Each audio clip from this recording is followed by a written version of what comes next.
हूँ, तो आपको याद होगा ये जो बॉलीवुड की जमात है और इनके जो सिलेक्टिव एजेंडा होते हैं, ये सिलेक्टिव एक्टिविस्ट है जो कि ट्विटर एक्टिविस्ट भी कहे जाते हैं, जो कैंडल गैंग है। ये गैंग एक पर्टिकुलर मुद्दे पर तो हमेशा आ जाती है, धरना दे देती है, इंडिया गेट पे चली जाएगी, गेटवे ऑफ इंडिया पे चली जाएगी, जंतर मंतर पे चली जाएगी। पर ये जो बॉलीवुड का तबका है, इनकी असलियत लानी बहुत जरूरी है, क्योंकि हमारे बच्चे इनको ब्लाइंडली फॉलो करते हैं। तो आज का मेरा टॉपिक बॉलीवुड की हिपोक्रेसी उजागर करना है और आप सबके सामने लाना है। आमिर खान को सबसे पहले हम लेते हैं, क्योंकि टॉपिक ही वही है।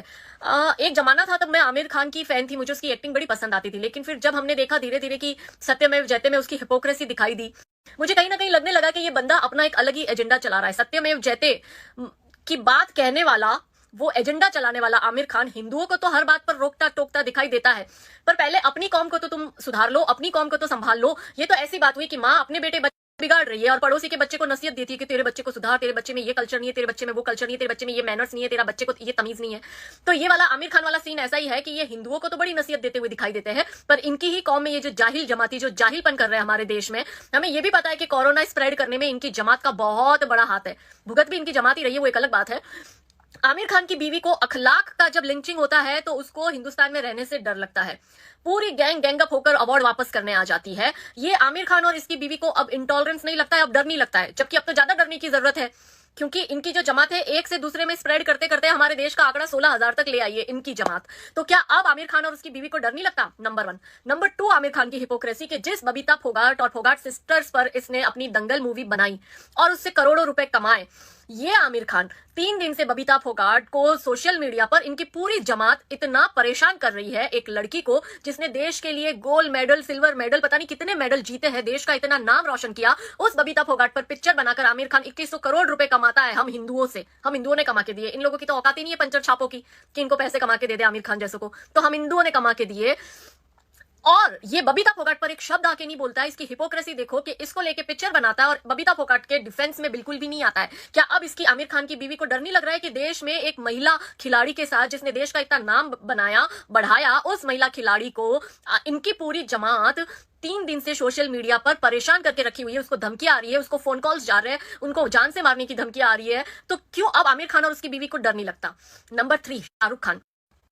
इसकी तो पिक्चरें चलती नहीं है, वैसे तो आमिर खान की भी नहीं चली दंगल के बाद कोई, but anyways Shahrukh Khan Dubai के लिए ऐड कर रहा है। दुबई वालों को कह रहा है रहता इंडिया में है, इंडिया का नागरिक है, इंडिया का खाता है, इंडिया का पीता है, इंडिया में रह के मल्टी मिलियनर बना है। ये शाहरुख खान दुबई वालों को नसीहत दे रहा है, please be safe, stay at home, घर में रहो, सुरक्षित रहो। पर इस शाहरुख खान के पास में इसकी ही भारत में रहने वाली जो ये जाहिल जमात है, उसको कहने की हिम्मत नहीं है कि भाई आप अपने घर में रहो, सुरक्षित रहो, ये जो आप जाहिलपन कर रहे हो वो बंद करो, थूकना बंद करो, कहीं भी टॉयलेट और बाथरूम करना बंद करो, लोगों को संक्रमित करना बंद करो, पत्थरबाजी करना बंद करो, पुलिस और नर्सों के साथ मिसबिहेव करना बंद करो। ये शाहरुख खान नहीं बोलता, ये इसकी हिपोक्रेसी। अपने बच्चों को बताइएगा, जो आपके 17-18 साल के बच्चे इन लोगों को ब्लाइंडली फॉलो करते हैं ना, अपने बच्चों को हिपोक्रेसी बताइएगा इनकी। तीसरी मैं नाम लेती हूँ इस दीपिका पादुकोण का। ये दीपिका पादुकोण एक एसिड विक्टिम के ऊपर पिक्चर बनाती है। वही रियल लाइफ में जब एक एसिड विक्टिम यानी कि रंगोली, जो कि कंगना रनौत की बहन है, उस रंगोली पर जब ये सब लोग प्रहार कर रहे हैं और एक लड़की को, एक एसिड विक्टिम लड़की को टारगेट किया जा रहा है सोशल मीडिया पर, उसका अकाउंट सस्पेंड किया जा रहा है और ये फराह खान और इनकी पूरी गैंग उसको टारगेट कर रही है रंगोली को, तो दीपिका पादुकोण उसके डिफेंस में नहीं आती। क्यों? तुम्हें तो बड़ी हमदर्दी है ना एसिड विक्टिम के लिए। तो जो भी दीपिका पादुकोण के फैंस है या अपने घर में आपके जो बच्चे फैंस है, खैर मेरे बच्चों को मैं इन सब चीजों से बहुत दूर रखती हूँ, लेकिन अगर आपके बच्चे इन जैसे लोगों के फैन है तो उनको ये रियलिटी दिखाओ कि ये आपकी दोगली दीपिका पादुकोण की रियलिटी है। आप लोग जो वुमेन एम्पावरमेंट का झंडा लेके घूमते हो और एसिड विक्टिम के लिए कंसर्न दिखाते हो, वही रियल लाइफ में एक एसिड विक्टिम के साथ ये लोग पूरी चांडाल चौगड़ी एक होकर अटैक करती है और उसकी अभिव्यक्ति की आजादी छीनते हुए उसका अकाउंट सस्पेंड करती है। तब ये दोगली दीपिका पादुकोण कहां जाती है? ओ, जैसे लोगों को तुम्हें खड़ा रहना पसंद है, रंगोली जैसे देशभक्त अगर आवाज उठाते हैं तो वहां दीपिका पादुकोण थोड़ी जाएगी। वो अलग बात है कि यहाँ पे रंगोली के लिए स्टैंड लेने में इसको कोई पैसे नहीं मिल रहे, वहीं अगर कोई और एसिड विक्टिम उठती और इसको पैसे मिलते तो ये जाके शायद खड़ी हो जाती। चौथा नाम मैं आपको ले रही हूँ फरहान अख्तर का। फरहान अख्तर 1500 1500 पेड़ काट दिए जाते हैं मेट्रो के लिए, और उस मेट्रो से हजारों गरीबों को और मुंबई के लाखों जो लोकल ट्रेन ट्रेवल से उनको सहूलियत मिल रही थी। लेकिन उस 1500 पेड़ के लिए ये बंदा हर जगह घूम घूम के कंसर्न दिखाते हुए धरना प्रदर्शन करता है, बकवास करता है। ये Farhan Akhtar citizenship amendment act को लेकर अपनी ही कौम को भड़काता है। ये बंदा सिटीजन अमेंडमेंट एक्ट के लिए बांग्लादेशी और रोहिंग्याओं के हक की बात करने आता है। ये फरहान अख्तर आज जब इसकी कौम हमारे पुलिस पर पत्थर मार रही है, मेडिकल स्टाफ पर पत्थर मार रही है, फीमेल नर्सेज एंड डॉक्टर्स के सामने नंगे हो रहे हैं ये लोग बाथरूम बोतल में भरकर हॉस्पिटल की विंडो से बाहर फेंक रहे हैं, ये हॉस्पिटल के दरवाजे के बाहर टॉयलेट और बाथरूम कर रहे हैं, ये सब्जी और फल फ्रूट में थूक लगाकर लोगों को संक्रमित कर रहे हैं, ये खाने में और पानी में बाथरूम मिलाकर ये लोगों को, हिंदू जो इनके कस्टमर्स हैं उनको पिरस रहे हैं।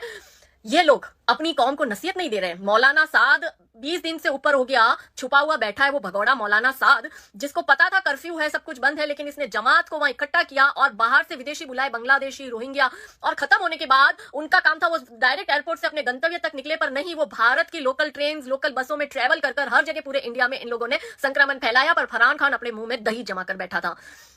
इसका बाप जावेद अख्तर और ये शबाना आजमी, मुझे ब्लॉक करके रखा हुआ है शबाना आजमी ने, 1.5 साल से ऊपर हो गया है, लेकिन ये जावेद अख्तर और शबाना आजमी जैसे हिपोक्रेट लोग जब ये बोलते हैं कि हमारे बांग्लादेशी और रोहिंग्या को भारत की नागरिकता क्यों नहीं दे रहे हो, लेकिन आज इनकी जमात जब देश के ही, जो देश के है वो देश की ही पुलिस पर पत्थरबाजी कर रहे हैं, घायल कर रहे हैं, उनको मार रहे हैं, मॉब लिंच कर रहे हैं पुलिस का, इनके मर्द तो मर्द, इनकी औरतें भी पत्थर फेंक रही है, तब ये मुंह में दही जमाकर और मूंग भरकर बैठा हुआ जावेद अख्तर और इसकी ये हिपोक्रेट बीवी शबाना आजमी कहां गए?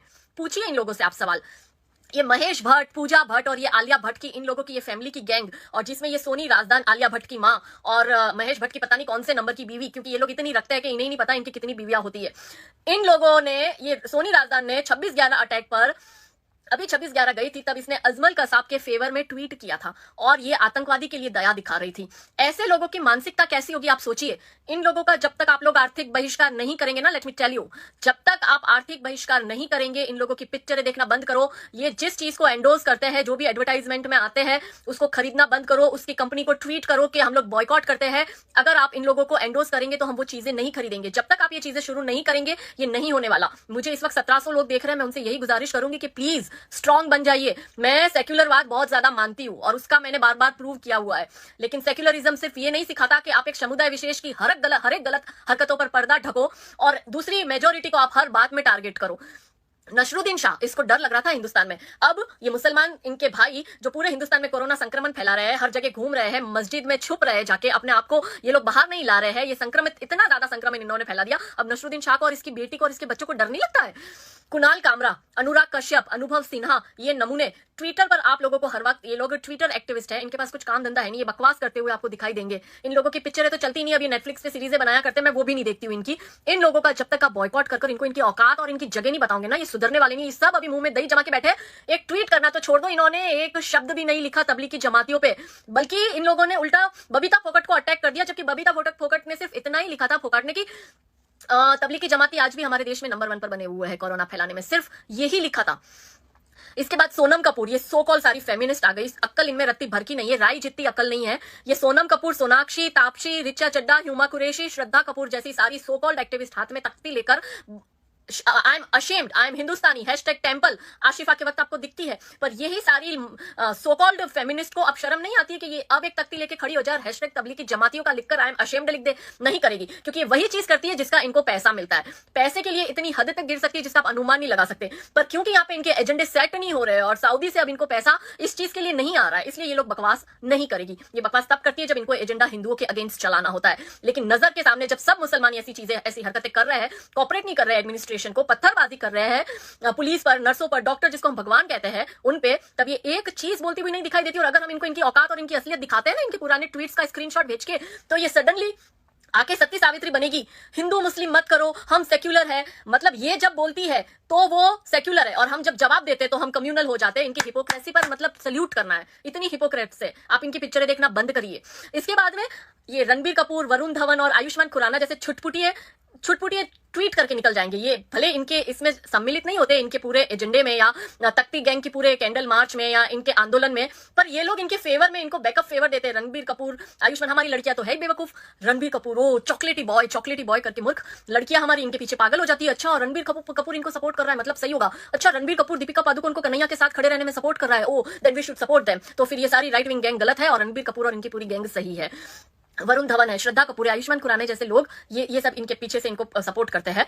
आपको याद होगा अभी एक तख्त मूवी आएगी कुछ वक्त बाद, करण जौहर की मूवी है। हालांकि करण जौहर अपने आप को काफी सुधार लिया है उस बंदे ने, मुझे नहीं पता फ्रंट में वो अपने आप को सुधारा हुआ दिखता है, हालांकि मैं इन लोगों पे भरोसा नहीं करती, बट फिर भी करण जौहर ने अपने आप को उरी अटैक के बाद में अपने आप को थोड़ा सा चेंज किया है, वॉटेवर। उसकी तख्त मूवी का जो राइटर है हुसैन हैदरी, वो 11 बार लिखता है, 11 बार Hindu terrorist, Hindu terrorist, Hindu terrorist, Hindu terrorist, ऐसा वो 11 बार लिखता है। इन लोगों का बहिष्कार करो। अब ये हुसैन हैदरी अपनी कौम को समझाते हुए नहीं दिखाई दे रहा। सो अब मुझे अंत में सिर्फ इन लोगों से कुछ सवाल करना है। इन सारे बॉलीवुड के तथाकथित बुद्धिजीवी, ये सारी अवार्ड वापसी गैंग, ये सारी तख्ती गैंग, ये सारी so called high profile celebrity जो एक पटाखा फूटने पर अपने कुत्तों के रोने की और उनके लिए कंसर्न दिखाने की बात करने वाले लोगों को अब इंसानियत कहां गई है, या अब इनको हमारे पुलिस, हमारे डॉक्टर, हमारे नर्सेज के ह्यूमन राइट्स की क्यों नहीं पड़ी? मेरा वो सवाल अब उनसे शुरू होता है। और मैं उम्मीद करती हूं मेरे को आधे दर्जन से ज्यादा जो मैंने नाम लिए उसमें लगभग मुझे सब ब्लॉक करके बैठे हुए हैं, जिसमें ये सब ह्यूमा कुरैशी टाइप और ये सारे लोग हैं जिन्होंने मुझे ब्लॉक करा हुआ है, शबाना आजमी वगैरह ने। तो मेरा ये पैगाम उन तक जरूर पहुंचा दीजिएगा। और मुझे इस वक्त 2600 लोग देख रहे हैं, मेरे लिए बहुत अच्छी बात है कि रात के 10:15 बजे मुझे 2600 लोग लाइव में ज्वाइन करे हैं। तो मेरा अंत में कुछ सवाल है इन तबलीग की जमातियों से। और इस बीच में मतलब एक घटना ऐसी हुई है जो मैं इस टॉपिक पर कल बात करूंगी, और वो घटना है कि हमारे संतों पर जो हमला हुआ है पालघर में, और उन संतों की जो मॉब लिंच हुई है। अगर इन संतों की जगह अखलाक या जुनैद होता ना, तो मुझे लगता है कि ये लॉकडाउन को भी तोड़कर जंतर मंतर या इंडिया गेट पर या गेटवे ऑफ इंडिया पर जाकर हजारों की संख्या में भीड़ इकट्ठी कर ये तथाकथित सेलिब्रिटी इकट्ठे हो जाते, पर क्योंकि हिंदू संत है इसलिए भूल जाओ। एनीवेज, मेरे इन मुसलमानों से कुछ सवाल है, उन मुसलमानों से जो इनको सपोर्ट करते हैं ऐसी गलत हरकतों को, उनको सवाल है, और उन मुसलमानों को भी सवाल है जो इनकी गलत हरकत पर मौन धारे बैठे, क्योंकि अगर आप चुप हो तो आप भी उतने ही दोषी हो जितने की दोषी वो पत्थरबाज मुस्लिम है जो हमारी आर्मी पर, जो हमारी पुलिस पर, जो हमारे डॉक्टर और नर्सों पर पत्थर फेंकते और अश्लील हरकत करते हैं। प्रॉब्लम क्या है आप लोगों की? कौन सिखाता है आपको डॉक्टर और नर्सों के सामने नंगे होना और अश्लील हरकत करना? Question mark. कौन सिखाता है आप लोगों को खुले में मलमूत्र करना और गंदगी फैलाना, बोतल में यूरिन भरकर वो जो विंडो है हॉस्पिटल की वहां से बाहर फेंकना? Question mark. कौन सिखाता है आप लोगों को नर्स और डॉक्टर और पुलिस के ऊपर थूकना? कौन सिखाता है आप लोगों को फल और सब्जियों पर थूककर संक्रमण को बढ़ाना? कौन सिखाता है आप लोगों को करेंसी नोट्स में थूककर नोट्स को हर जगह फेंकना ताकि संक्रमण ज्यादा से ज्यादा बढ़े? कौन सिखाता है आपको एम्बुलेंस पर, पुलिस पर, मेडिकल स्टाफ पर, डॉक्टर्स पर पत्थर फेंकना? कौन सिखाता है आप लोगों को क्वारंटीन में से भागकर जाना, या आप कोरोना पॉजिटिव आ जाते हो तो हॉस्पिटल में से भाग के जाना? जैसे आज मध्य प्रदेश में एक मुस्लिम लड़का हॉस्पिटल में से वो पुलिस में था, उसको अरेस्ट किया था, उसने पत्थरबाजी करी थी और वो उसको पॉजिटिव था कोरोना, और उसको हॉस्पिटल लेके गए, वहां से वो बंदा भाग गया। तो कौन सिखाता है आपको ऐसी हरकतें? कौन सिखाता है आपको संक्रमण करके मस्जिदों में छुपना और वहां से और संक्रमण फैलाना? कौन सिखाता है आप लोगों को कोरोना स्प्रेड करना? कौन सिखाता है आप लोगों को एंटी नेशनल बनना? कौन सिखाता है आपको पाकिस्तान से यारी और देश से गद्दारी करना? कौन सिखाता है आपको आपके ही हिंदू भाइयों पर अत्याचार करना, संक्रमण फैलाना, उन पर थूकना, उनको गालियां देना, उन लोगों के लिए गंदी बातें बोलना? कौन सिखाता है ये सब? वो मस्जिद में बैठा मौलवी, जहां पर आप मस्जिद में नमाज पढ़ने जाते हो और वहां से ये सब चीजें सीख के आते हो, अल्लाह का नाम लेते हो और ऐसी हरकतें करते हो। शर्म कर लो थोड़ी। अगर अभी भी शर्म नहीं आती है ना, तो फिर आप लोगों को, अगर हम फिर कुछ कहेंगे ना तो विक्टिम प्ले तो आप करने आ जाओगे, पर मुझे बोलने में कोई झिझक नहीं है कि आप लोगों को इस देश में रहने का कोई हक नहीं है। भूल जाओ बांग्लादेशी और रोहिंग्या की नागरिकता। मैं तो सरकार से आह्वान करती हूँ कि इन जैसे लोगों की भी नागरिकता छीन लो और इनको लात मारकर यहां से भेजो। और अगर ये नहीं जाते तो इनके साथ वो करो जो इनके साथ चाइना ने किया, जो इनके साथ ऑस्ट्रेलिया ने किया और जो इनके साथ श्रीलंका ने किया। मैं यही बात आप लोगों को पहुंचाने आई थी। भारत माता की जय, वंदे मातरम। अच्छी बात बोली, आपको अच्छी लगी तो ऐसे थोड़ा मार दीजिए हाथ, आप थोड़ा सा मार दीजिए, एक बार मार दीजिए। क्यों कष्ट हो रहा है आपको? अगर अच्छी लगी मार दीजिए, एक बार मार दीजिए। क्यों कष्ट हो रहा है आपको? अगर अच्छी लगी मार दीजिए।